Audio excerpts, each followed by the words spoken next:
My wife cheated on me with her boss, and now she's claiming I stole $250, $0 from our joint account to cover up her affair. But the real twist is I just found out she's been secretly planning to sell our family home for over $1.2 million to escape the mess. I never thought I'd be the guy sitting here telling everyone on some relationship advice forum that his wife was cheating on him with her boss, and that she's now accusing him of stealing $250,000 from our joint account to cover her tracks. But here I am. The craziest part. Just yesterday, I found out she's been secretly planning to sell our family home for over $1.2 million to escape this mess entirely. It's like a bad movie except it's real life and I'm the unwitting star. Her name, Jessica. We've been married for 8 years. To the outside world, we looked like the perfect couple, successful, happy, stable. I run a small business, she's a marketing executive. We have a nice house in a quiet suburb, 2 kids who are the reason I get up every morning. But behind closed doors, things have been falling apart for a while. I'd noticed her phone going off at odd hours, her being more distant, less interested in sex, and her snapping at me over small things. I brushed it off at first. Women get stressed, life gets busy. But then I started noticing little inconsistencies, small lies she'd tell, things that didn't add up. The first real sign was when I came home unexpectedly from a business trip a few weeks ago. I thought I'd catch her working late or out with friends, but instead I caught her sneaking out of the house at midnight, looking over her shoulder. She was wearing a coat I'd never seen before, and her phone was clutched tightly in her hand. I called her name and she froze. Her face went pale and she quickly shoved her phone into her pocket. That's when I knew something was seriously wrong. A few days later, I started snooping through her stuff. Nothing crazy, just enough to get a sense of what was going on. Her emails, her texts, anything that could give me a clue. That's when I found the messages. There were dozens of texts between her and her boss. Mark, flirty, suggestive, outright inappropriate. They'd been meeting up after hours, sometimes at his place, sometimes at hotels. I saw pictures of her in that tight dress she wore to that charity event last month all over him. They'd been doing more than just working late. I was furious, but I also felt sick. How could she do this to us, to me, to the kids? The betrayal cut deep. I confronted her that night and she spun every excuse in the book. "It's just sex," she said, brushing it off like it was nothing. "It doesn't mean anything, you're overreacting." She told me Mark was just a friend, that I was paranoid, that I was jealous, but I knew better. I could see the truth in her eyes. She was lying and she was caught. The worst part, she tried to gaslight me, make me doubt my own instincts. "You're imagining things," she hissed. "You're insecure. I love you, but I need this escape. You don't understand the pressure I'm under." I wanted to believe her, I really did. But I knew she was lying. The evidence was right there in front of me, and I felt like I was drowning in a sea of betrayal. That night I sat alone in the dark, staring at my phone, trying to process everything.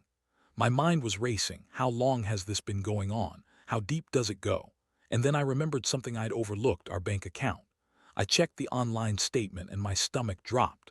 There was a withdrawal, 250, made just 2 days before I found the messages. I had no idea where that money had gone, but I knew it wasn't good.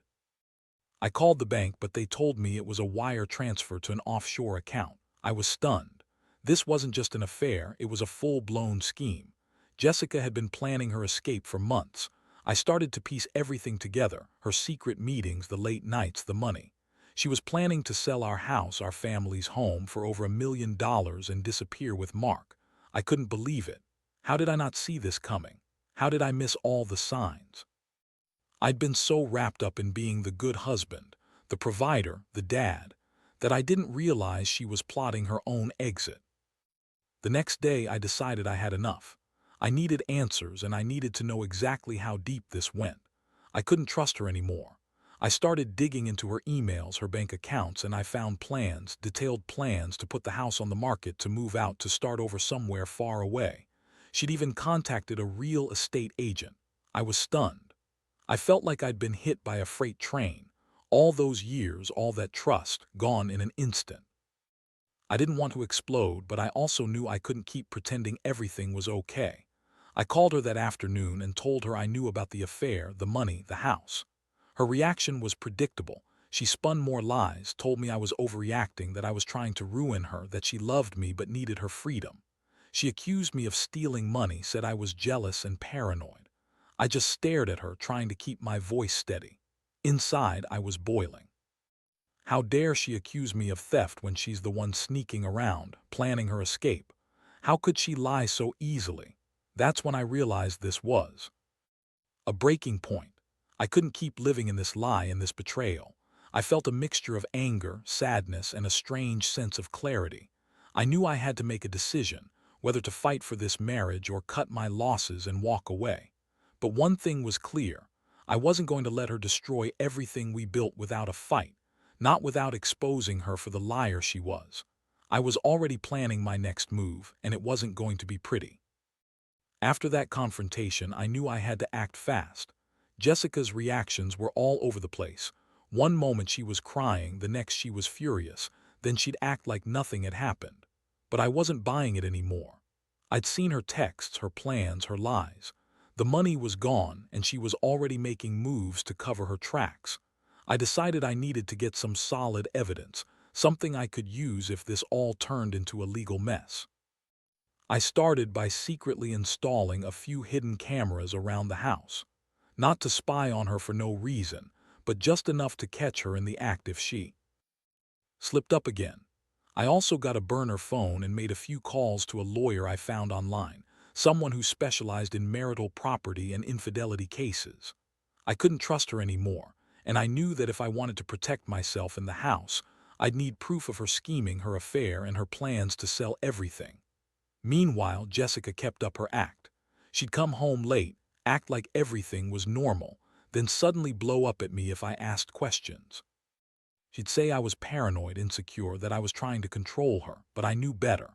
I could see the cracks in her story, the way she avoided certain questions, the way she'd get defensive at the slightest hint of suspicion.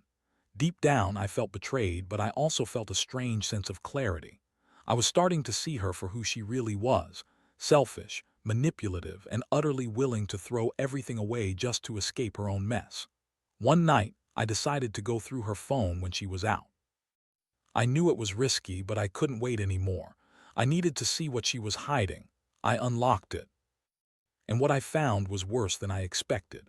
There were dozens of messages between her and Mark, some explicit, others just flirtatious. But then I saw something that made my stomach turn: plans to meet up at a hotel that weekend, with her talking about finally closing the chapter and starting fresh somewhere new. I saw her talking about how she was going to sell the house, move to a different state, and leave everything behind. That was the night I finally saw the full picture. Jessica wasn't just cheating. She was actively planning her escape, using me and the kids as cover. She'd been secretly funneling money out of our account, and now she was ready to cut all ties and start over. The fact that she'd been lying for months, all while pretending to be the perfect wife, made me feel sick. I realized I'd been living in a fantasy, fooling myself into thinking everything was fine when she was already plotting her new life. The next morning, I sat her down, trying to stay calm, even though inside I was boiling. I told her I knew everything: the affair, the money, the plans to sell the house. Her face went pale again, but she quickly recovered, throwing her hands up. "You're crazy," she snapped. "You're just jealous and insecure. I love you, but I need to do this for myself. You don't understand the pressure I've been under." She kept lying, twisting her words, trying to make me doubt myself again, but I wasn't buying it anymore. I'd seen too much. I told her I was calling a lawyer, that I'd be filing for divorce if she didn't come clean. Her reaction was a mix of anger and panic. She said I was ruining everything, that I was the one stealing money, that I was paranoid. But I had proof: screenshots of her messages, bank records, the wire transfer confirmation. I told her I'd be taking full control of the situation, that I'd freeze her accounts if I had to. She yelled, called me names, said I was ruining her life, but I just sat there, staring at her, feeling a strange mix of heartbreak and resolve. That day, I started making plans. I contacted a financial advisor to get a full picture of our assets. I reached out to the real estate agent she'd been talking to, and I even found out that she'd already signed paperwork to list the house. It hit me then. She was serious about walking away with everything. I realized I had to act fast to protect what was ours. I couldn't let her sell the house, take the money, and leave me with nothing but a broken heart and a pile of lies. I also started thinking about what I wanted next. I could fight her, try to save our marriage, or I could cut my losses and move on. Honestly, I was so hurt and angry that the idea of fighting for her felt almost pointless. But at the same time, I knew I needed to stand my ground, not just for me, but for the kids. I couldn't let her destroy everything we'd built without at least trying to stop her. I was determined to get to the bottom of this mess, no matter how ugly it got. I spent that night researching divorce laws, thinking about custody, and preparing myself for whatever was coming. Jessica was still trying to spin her lies, but I could see through her now. She thought she could manipulate her way out of this, but I wasn't going to let her. I knew her plan: sell the house, disappear with Mark, and leave me holding the bag. But I was going to fight for my family, even if it meant tearing everything apart first. I just hoped I had enough strength to see it through. The next few days felt like walking on thin ice. Every time I saw Jessica, I could tell she was panicked but trying to hide it. She was acting even more bitchy, snapping at the kids, throwing around accusations, trying to keep everything under her control. I stayed calm on the surface, but inside I was unraveling. I knew she was planning her escape, and I had to do something before she managed to finalize everything. I kept digging into her plans, talking to the real estate agent she'd contacted, trying to get the full scoop on how far along she was with selling the house. Turns out she'd already signed paperwork for an exclusive listing. The house was scheduled to go on the market in a week. I felt that familiar knot tighten in my stomach. This was real. She was serious about leaving, and I was about to lose everything if I didn't act fast. I decided to confront her again, this time with more evidence. I sat her down in the living room, pulled out the screenshots from her phone, the bank statements, the wire transfer confirmation. I laid everything out on the table. Her eyes widened, and for a second she looked genuinely scared. Then she started spinning her usual lies: "You're just jealous. It's all just sex. I don't want to leave, but I have to for my sanity." She tried to make me doubt myself again, but I was done with her lies. Her reaction was a mix of anger and desperation. She yelled at me, accusing me of trying to trap her, of stealing money, of ruining her life. She claimed she was only doing all this because I'd been controlling and suffocating her. I couldn't believe her. I knew she was trying to manipulate me, but I also knew I had enough proof to back up my side. I told her she was not going to sell the house, not without a fight, and that I was going to take legal action if necessary. That's when she crossed a line. She started crying, fake tears streaming down her face, begging me not to do this. She said she'd change, that she'd stop everything if I just let her go, but I wasn't buying it anymore.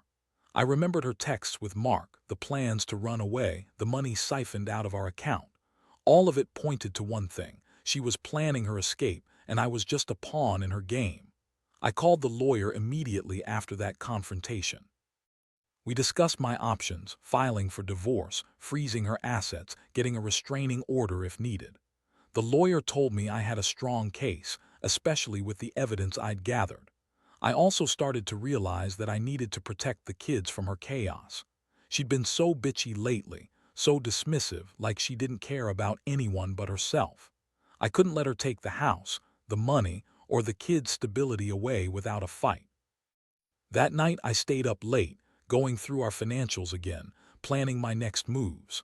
I knew I had to act quickly to prevent her from selling the house or transferring more money. I also contacted a private investigator to look into her offshore accounts and any other hidden assets. I wanted to be sure I had all the facts before making any final decisions. Part of me still hoped she'd come to her senses, but deep down, I knew she was already gone mentally, even if she still pretended everything was normal. Meanwhile, Jessica kept up her act of being the victim. She'd come home late, throw tantrums over the kids, accuse me of trying to control her. She was trying to turn the tables, make me look like the bad guy, but I could see her cracks, her desperation, her fear. She knew I was onto her, and I think that terrified her the most. I could tell she was trying to buy time, maybe hoping I'd back down or she'd find a way to manipulate me into letting her go. The thing is, I wasn't going to let her. I felt betrayed on every level by her lies, her betrayal, her selfishness. I knew I had to be strategic. I reached out to some friends who knew about real estate and legal stuff, just to get advice on how to handle the sale of the house and protect myself. I wasn't going to let her walk away with everything she wanted, not without a fight. One night, I found her sneaking around the house with her phone, whispering into it. I didn't say anything at first, just watched her. When she finally noticed I was watching, she froze. I asked her what she was doing, and she quickly tried to cover it up. But I knew she was communicating with someone, probably Mark or the real estate agent. That was the last straw. I told her I was done trusting her, that I'd be calling the police if she kept sneaking around. That moment was a turning point. The facade was cracking, and I knew she was running out of time. She'd been so bitchy and irrational, trying to keep everything under her control, but I was no longer buying her lies. I'd already gathered enough evidence to prove she was planning to sell the house, to run away with Mark, and to steal the money. I had to act fast before she managed to finalize her plans. I felt a strange mix of anger, sadness, and determination. I had loved her once, but now I realized she'd been lying and betraying me for months. I was ready to fight to protect what was mine, our home, our family, our future. I just hoped I had enough strength to see it through, because I knew this wasn't going to be easy. The next step was to get the legal process moving, to freeze her assets, and to prepare myself for whatever chaos was coming. The day I finally decided to act was like jumping into cold water. I woke up feeling like I'd been run over by a truck, but I knew I couldn't keep going like this. Jessica was still trying to pretend everything was normal, but I saw through it. Her bitchy attitude, her snide comments, they all screamed she was panicking. I had to get ahead of her plans before she managed to pull off her escape. First, I contacted the lawyer I had spoken to a few days earlier. I explained everything: the affair, the money, her plans to sell the house, and her suspicious behavior. The lawyer told me I needed to act quickly to freeze her assets and file for divorce. I also made arrangements to have the house appraised immediately, so I'd have an accurate value and be able to prevent her from selling it without my consent. I knew she was pushing hard to get everything finalized, but I wasn't going down without a fight. While waiting for the legal steps to kick in, I decided to dig even deeper. I hired the private investigator I'd contacted, something I'd been hesitant to do at first, but now I knew I needed every bit of evidence I could get. The PI started tracking her offshore accounts, her communications, and any other assets she might be hiding. I also sneaked a look at her phone again, finding more messages between her and Mark. They'd been planning the escape for weeks, talking about getting away from everything and starting fresh somewhere far away. What really hit me hard was a text she had sent Mark right after she spoke to the real estate agent. She said, "Once the house is sold, we're free. No more lies, no more drama." That was her plan: sell our home, disappear, and leave me with nothing. I was sick to my stomach. How could she do this to her own family? How could she throw away everything we'd built just to run off with some guy she barely even knew? I felt betrayed, furious, and utterly helpless all at once. I knew I had to confront her again, but this time with more leverage. I arranged for her to meet with the lawyer that afternoon. I wanted her to see I was serious about the legal action, about protecting my rights, and about exposing her lies. When she arrived, she immediately started her usual act, trying to turn everything around on me, saying I was paranoid, insecure, that I was trying to ruin her life. But I had the evidence. I laid it all out on the table: the texts, the bank records, the wire transfer confirmation. Her eyes widened as she realized I wasn't bluffing anymore. She tried to deny everything, but it was obvious she was panicked. She kept insisting she was just under a lot of pressure, work stress, her boss Mark being a bad influence, and that she'd never actually planned to leave. I told her I had proof of her plans to sell the house and run away, and that I was going to stop her. Her bitchy attitude turned into outright anger. She yelled at me, called me controlling, accused me of trying to trap her. She said she was only doing this for herself, that I'd never understand her needs. The lawyer advised me to file for divorce immediately, to get a court order to freeze her assets, and to prepare for a potential court battle. I agreed. I knew this wasn't going to be easy, but I couldn't let her walk away with everything. I also told her that if she tried to sell the house without my consent, I'd pursue legal action for breach of contract and fraud. She snapped back, trying to blame me for everything, but I could see she was losing control. That night, I stayed up late again, going through every document, every message, trying to anticipate her next move. I felt a strange calm settle over me. I'd finally taken control of the situation. I knew she'd try to fight, maybe even try to hide some assets or lie her way out, but I was ready. I'd already contacted a forensic accountant to help track her hidden money, and I had the legal groundwork laid. Part of me still wondered if she'd actually go through with selling the house, or if she'd back down once she saw I wasn't bluffing. But I knew her. She was stubborn, manipulative, and desperate. She'd come up with new lies, new schemes to try to get her way. That's why I was determined to stay one step ahead. I wasn't just fighting for the house or the money. I was fighting to save whatever was left of my dignity and my family. Honestly, I felt exhausted but also strangely relieved. I'd finally cut through the lies and deception. I was no longer in the dark. I knew she was planning her escape, and I knew I had to stop her. The next few days would be critical. I'd do whatever it took to keep her from selling the house, to protect my kids, and to make sure she couldn't just walk away with everything. This was war, and I was ready to fight for my family, no matter how bitchy she got or how much she lied. The days that followed felt like a whirlwind. I was constantly on edge, waiting for her next move, trying to stay one step ahead. I'd gotten the legal paperwork filed, restraining orders, freezing her accounts, halting the sale of the house. But I knew Jessica wasn't going to go down without a fight. She was already acting more paranoid, more bitchy, snapping at the kids, throwing tantrums over the smallest things. I could see her desperation bubbling just beneath the surface, and it made her more dangerous. She started making even more ridiculous accusations. She told the kids I was trying to control her, that I was the one stealing money, that I'd been cheating on her all along. She claimed I was the one behind the entire mess, not her. I kept my cool, but inside I was seething. I knew she was trying to turn everyone against me, to make me look like the bad guy. But I had the evidence, screenshots, bank records, her own messages. I was ready to fight that battle if it came to it. Meanwhile, I kept monitoring her activities. I set up a few more hidden cameras around the house, just enough to catch her in the act if she slipped up again. I also hired a private investigator to keep track of her offshore accounts and any new attempts she might make to transfer money or hide assets.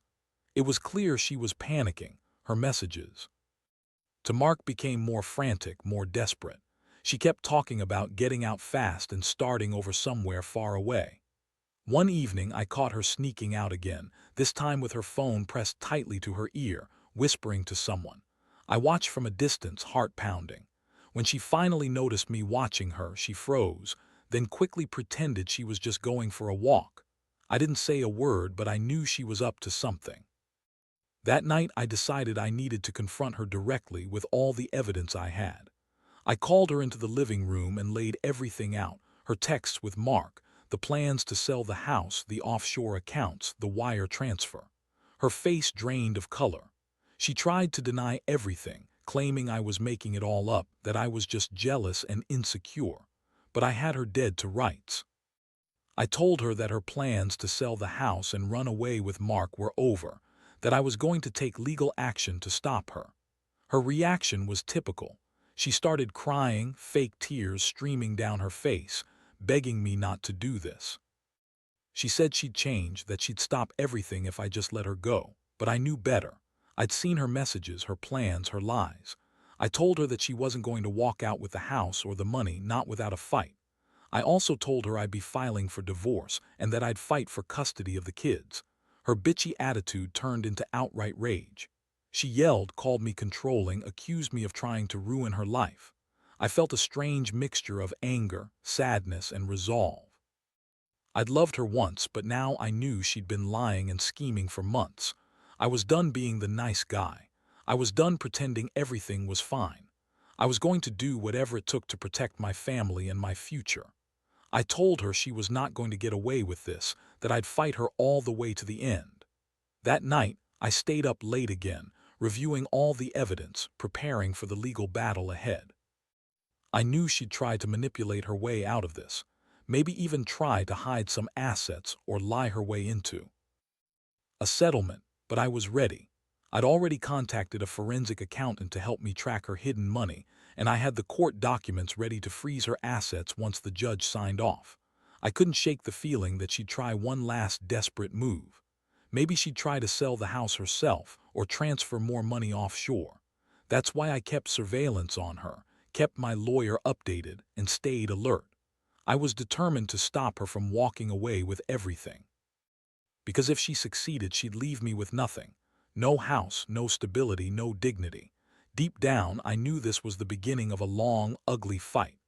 Jessica was a bitch when she was backed into a corner and she wasn't going down without a fight. But I also knew I had the truth on my side. I'd uncovered her lies, her betrayal, her plans to run away and start fresh with Mark.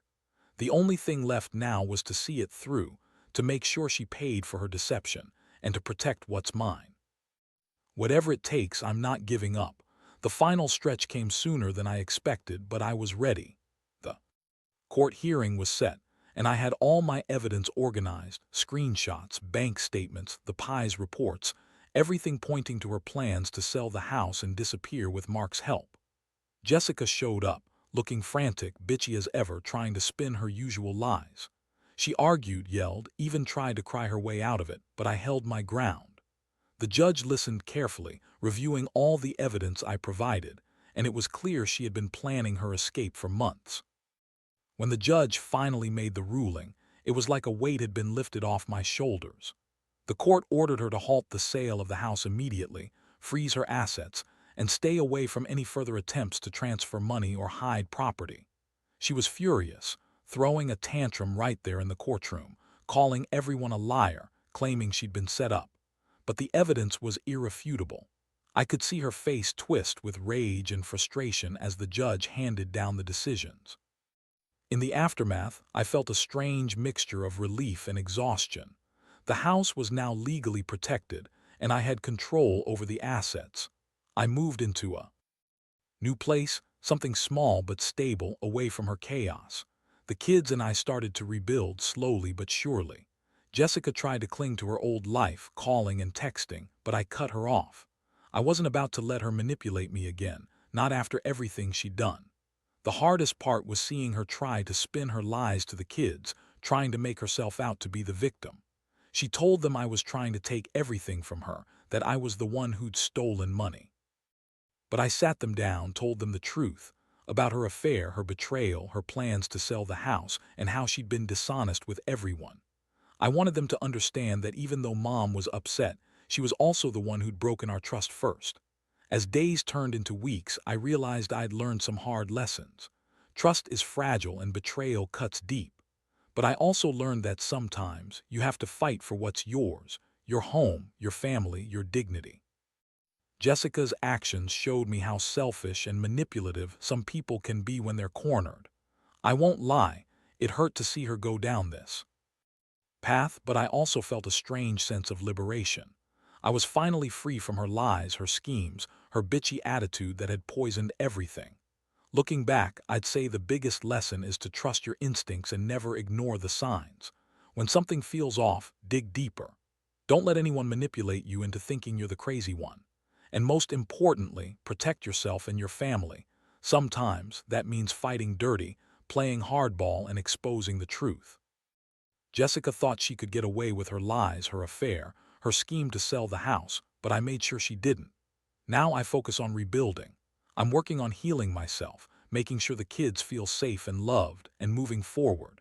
It's not easy, and I still have moments where I get angry or sad, but I know I did everything I could to stand up for what's right. This whole ordeal has shown me that sometimes the people we trust the most can turn out to be our biggest enemies.